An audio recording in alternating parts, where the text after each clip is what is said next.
আমি সৌভাগ্যবান একজন বৃদ্ধাশ্রমের মালিক হতে চাই, বলেন আমিন। আর এই বৃদ্ধাশ্রমের মাদেরকে লালন পালন করতে আমি পৃথিবীর কোনো মানুষের কাছে কখনো টাকা চাইব না, পৃথিবীর কোনো মানুষের কাছে। এই আমার দুই পাশে দুইজন বাজান আছে, ওরা শুধু আমার সাথে থাকলে হবে। আসিস না বাজান? আলহামদুলিল্লাহ, আলহামদুলিল্লাহ। আসিস না? 20 জন দিয়ে শুরু করব। আমি কোনো ওয়াজ করি না, এই আমি যে আমলটা করি সেই আমলটা আমি বলি।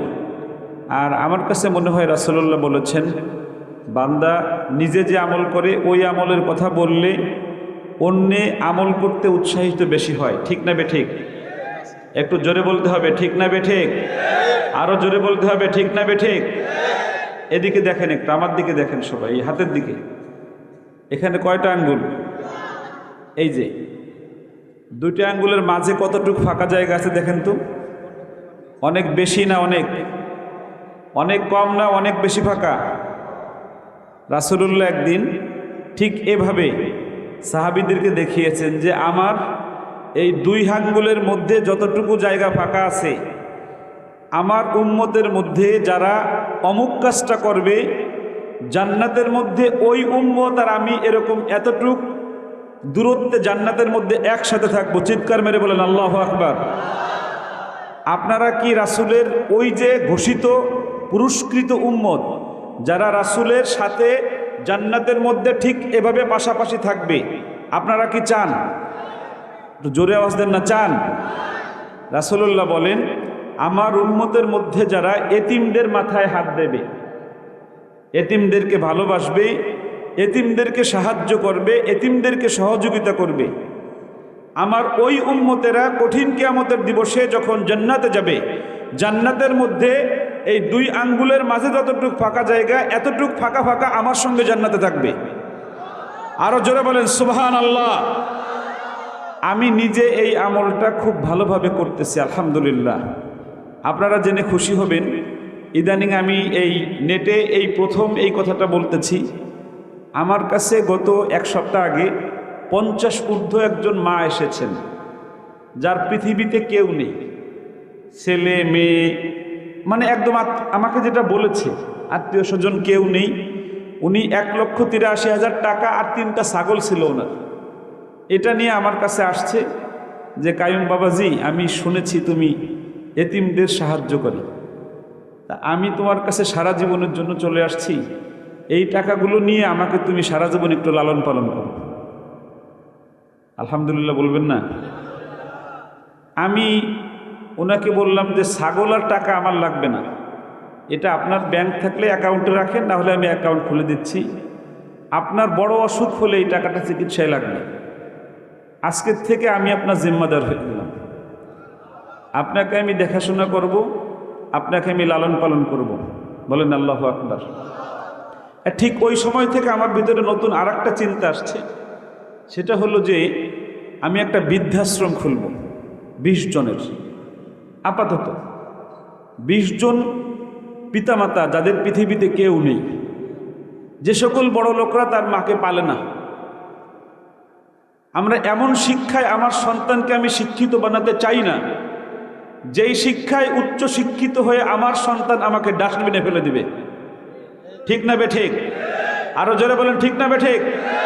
আমরা এমন শিক্ষায় শিক্ষিত হতে চাই যে আমি তো আমার মা বাবাকে পালবই, এমনকি যেই পিতামাতার সন্তান নেই শেষ বয়সে তারও আমি আশ্রয়দাতা হয়ে যাব। ঠিক কিনা জোরে বলেন? আমার জানা নাই কোনো আলেম বাংলাদেশে বৃদ্ধাশ্রম খুলেছে কিনা। আমি সৌভাগ্যবান একজন বৃদ্ধাশ্রমের মালিক হতে চাই, বলেন আমিন। আর এই বৃদ্ধাশ্রমের মাদেরকে লালন পালন করতে আমি পৃথিবীর কোনো মানুষের কাছে কখনো টাকা চাইব না, পৃথিবীর কোনো মানুষের কাছে। এই আমার দুই পাশে দুইজন বাজান আছে, ওরা শুধু আমার সাথে থাকলে হবে। আসিস না বাজান? আলহামদুলিল্লাহ, আলহামদুলিল্লাহ। আসিস না? 20 জন দিয়ে শুরু করব। আমি আপনাদের বলি, আপনারা অনেকে রিজিককে ভয় পান, আচ্ছা, একজন মেয়ে 11 বছর বয়সে তার বুকের স্তন আসে, ঠিক কিনা জোরে বলেন?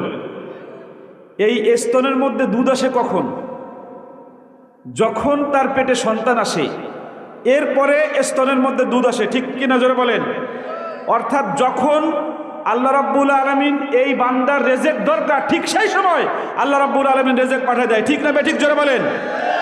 আমার কাজ হলো বৃদ্ধাশ্রম খোলা।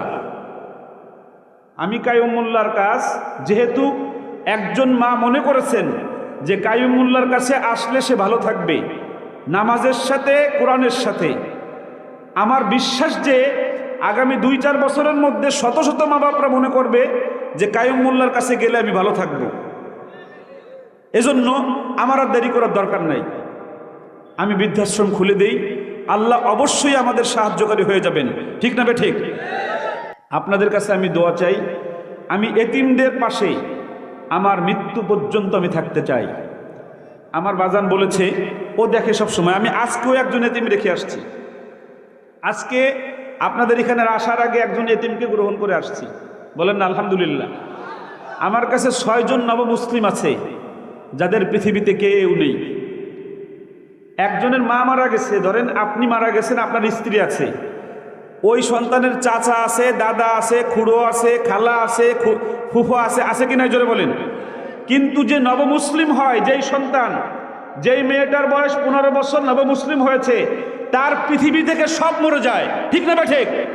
তার পৃথিবীতে থাকে একজন, সে কে? আরো জোরে বলেন, সে কে? আর আল্লাহর পক্ষ থেকে পাঠানো আমি কাইয়ুমুল্লাহ, এই তাসরিফ আর রায়হান, আর আপনারা জোরে বলেন, ঠিক না ঠিক? আমার কাছে এরকম 6 জন নবমুসলিম আছে যাদের পৃথিবীতে কেউ নাই। আমি একটা মেয়ে, 2 বছর আগে একটা নবমুসলিম মেয়ে আমার কাছে আসছে, তার নাম রাখছি আসিয়া। নাম কি? ওর বিয়ের কথাবার্তা চলতেছে। আমি আজকে পাত্রপক্ষের বাড়ি ফরিদপুর আমি দেখে আমার দেখতে লোক পাঠাইছি আজকে। আমি এই মেয়ের বিয়ের জন্য 1 লক্ষ টাকা স্বর্ণ আমার টাকা দিয়ে আমি কিনেছি। আল্লাহু আকবার বলেন না? আরো জোরে বলেন না আল্লাহু আকবার। আমি রাসূলের এই হাদিসটা আপনাদেরকে শুনিয়েছি কেন? প্রিয় ভাই, এই বড়গাঁও এলাকায় মাদ্রাসা আছে নাকি নাই? একটা না অনেক? আরো জোরে বলেন, একটা না অনেক? এই অনেক মাদ্রাসায় অনেক এতিম আছে। চাউলের দাম অনেক বেড়ে গিয়েছে, আলুর দাম অনেক বেড়ে গিয়েছে, তেলের দাম অনেক বেড়ে গিয়েছে, গোশতের দাম অনেক বেড়ে গিয়েছে। প্রিয় ভাই, অনেক এতিমখানা মাদ্রাসায় 1 মাসে একবার মাংস খাওয়াতে পারতেছে না। আমার কলিজার টুকরো এতিম সন্তানরা, আপনি বাড়িতে মাংস দিয়ে ভাত খাচ্ছেন, আমার এতিম সন্তানরা মাংস দিয়ে ভাত খেতে পারতেছে না। আপনাদের কাছে আমার বিনীত আরজ, এই মাদ্রাসাগুলো একটু যান, যে বড় হুজুরের সাথে একটু কথা বলেন যে উস্তাদজি এখানে এতিম কয়জন আছে, আমি এই যে 1000 টাকা দিয়ে গেলাম, আমার এতিম বাবাদেরকে একটু চাউল কিনে খাওয়ায়েন। পারবেন না ইনশাল্লাহ? পারবেন না ইনশাল্লাহ? বা আমার যেই ভাইয়ের সামর্থ্য বেশি আছে, তারা যে কালকেই যাবেন, দরকার হলে বলবেন যে একটা এতিম ছেলে আমাকে দেন 10 বছরের, আমি তাকে আমার টাকা দিয়ে আমার সন্তানের মতো হাফেজে কোরআন বানাতে চাই। পারবেন না ইনশাল্লাহ? কঠিন কিয়ামতের দিবসে যখন কোনো সাহায্যকারী থাকবে না, সেই সময় এই এতিম আপনার সাহায্যকারী হয়ে আপনাকে জান্নাতে নিয়ে যাবে, ঠিক না ঠিক? আল্লাহ রাব্বুল আলামিন আমাদের সবাইকে এতিমের পাশে দাঁড়ানোর তৌফিক দান করুক। সকলে বলেন আমিন। আরো জোরে বলেন আমিন। আমরা একটা মামলা বিগত 17 বছর দেখেছি, এতিমের টাকা মেরে খেয়েছে, এই মামলায় দণ্ডিত একজন মানুষ দেখেছি না? বুঝছেন তো? আমরা এই এতিমের টাকা মেরে খাই, এরকম শাসক আমরা চাই? আরো জোরে বলেন চাই?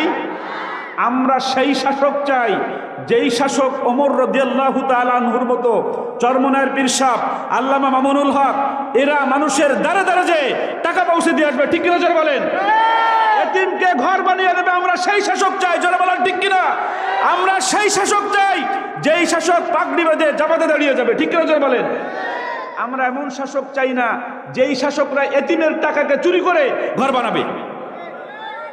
রিলিফের তেল খাটের তলে বিছায় রাখবে, এরকম শাসক আমরা চাই না। আল্লাহ রাব্বুল আলামিন আমাকে আমল করার তৌফিক দান করুক, আমার 2 বাজানকে আমার সাথে থাকার তৌফিক দান করুক, আমিন। আমি এদের সাথে চলতে আমার খুব ভালো লাগে। অনেক আলেম ওলামারা আছেন এই বিষয়টা নিয়ে আমাকে খুব আঘাত করে, আমি পারি না এদের ছাড়া চলতে, এখন আমি কি করব। যেমন তাসিফ বলছে ওরও আমার ছাড়া ভাল লাগে না, রায়হানেরও আমার ছাড়া ভাল লাগে না, আমারও ওদের ছাড়া ভাল লাগে না। এখন অনেকের এই বিষয়টা দেখে আবার খারাপ লাগে, এটা আমি কি করব। আচ্ছা, করার কিছু আছে, মিডিয়ার ভাইরা করার কিছু আছে। আমাদের এই তিনজন একসাথে চারজন, আর জুনায়েদ আল হাবিব আমার বাজান আর একটা আছে, এই চারটে আমাদের চলতে একসাথে ভাল লাগে। কি করব।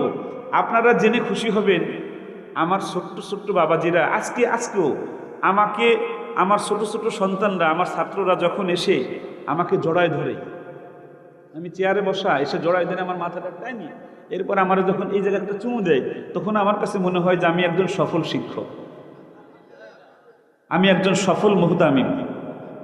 আল্লাহ প্রত্যেকটা মাদ্রাসায় এরকম একজন হুজুর বানাক, যেই হুজুরকে 6 বছরের বাচ্চারা দৌড়ায় এসে কোলে এসে একটা কপালে একটা চুমু দিবে। বলেন না আমিন, আরো জোরে বলেন না আমিন। একটা গজল গাইবো, আমার সাথে যারা গাইবে তারা পুরস্কৃত হবে ইনশাআল্লাহ। গাইবেন আমার সাথে? সবাই পারবেন। এই তাসিফের গজল আমার